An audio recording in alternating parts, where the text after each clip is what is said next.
મહાદેવ હર બધાને કેમ છો તમે બધાનું સ્વાગત છે મારા નવા વ્લોગની અંદર। તો આજના કાર્યક્રમની શરૂઆત કરીએ પહેલાં આપણે ભગવાનની પૂજા કરી લઈએ, ભગવાનના આશીર્વાદ લઈ કાર્યક્રમની શરૂઆત કરશું। તો આજે ભરતેશ્વર મંદિર જવાનું છે અને ત્યાં આપણે જપ કરવાના છે, યજ્ઞ કરવાનો છે અને અડધી પોણી કલાક છે ગાડી આખું છે પણ હજી મંદિર આવ્યું નથી, કારણ કે કામરેજથી ભરતેશ્વર મંદિરનો જે રસ્તો છે ખાસો એવો લાંબો રસ્તો છે, કિલોમીટર ખૂબ જ વધારે છે અને થોડુંક આવવામાં મોડું થઈ ગયું છે। એટલે જે આવેલા ભૂદેવો છે બધા ભૂદેવોએ આ યજ્ઞની તૈયારી કરી લીધી છે, સ્થાપન ને વસ્ત્ર ને બધું જ ફ્રૂટ ને સૂકો મેવો બધું મસ્ત ગોઠવી દીધું છે। અમારા ભૂદેવો જપ કરે છે અને અમારા મિત્ર પ્રદીપભાઈ એ યજમાનને હેમાદ્રી કથાનું શ્રવણ કરાવે છે।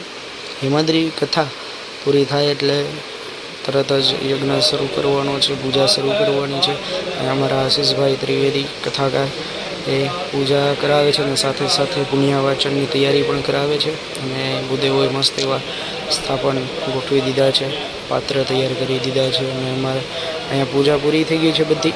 આશીષ દાદા પુણ્યવાચનનું કર્મ કરાવે છે અને સરસ મજાનું પુણ્યવાચન આશીષ દાદા કરાવે છે અમારા યજમાન શ્રી।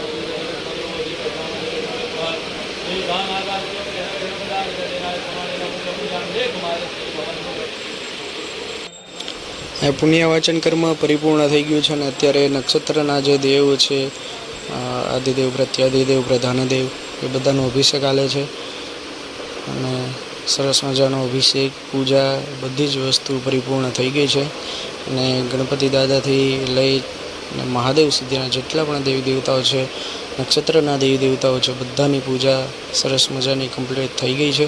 હવે હોમ ત્યાર પછી તર્પણ માર્જન આ બધું કરવાનું છે। હોમ અહીંયા શરૂ થઈ ગયો છે, દશાંશો હોમ શરૂ થઈ ગયો છે, જેના જપ કર્યા છે બધાનો અહીંયા હોમ કરીએ છીએ। આ બધી ઔષધિઓ છે, આ બધી ઔષધિઓ વિશેષમાં હોમવાની છે અને આ હોમાઈ જાય પછી આપણો યજ્ઞ એ પરિપૂર્ણ અહીંયા થઈ ગયો છે, બીડું હોમાઈ ગયું છે અને જવાની પણ તૈયારી થઈ ગઈ છે। અમારા આચાર્યશ્રીએ પણ જવાની તૈયારી કરી દીધી છે, ભૂદેવોને દાન દક્ષિણા આપી દીધી છે। તો હવે અમે ઘર તરફ પ્રયાણ કરીએ છીએ। હવે મળશું આપણે બધા આવતા નવા વ્લોગની અંદર। ત્યાં સુધી મહાદેવ હર બધાને, નવી જગ્યાએ નવા યજમાન સાથે। મહાદેવ હર।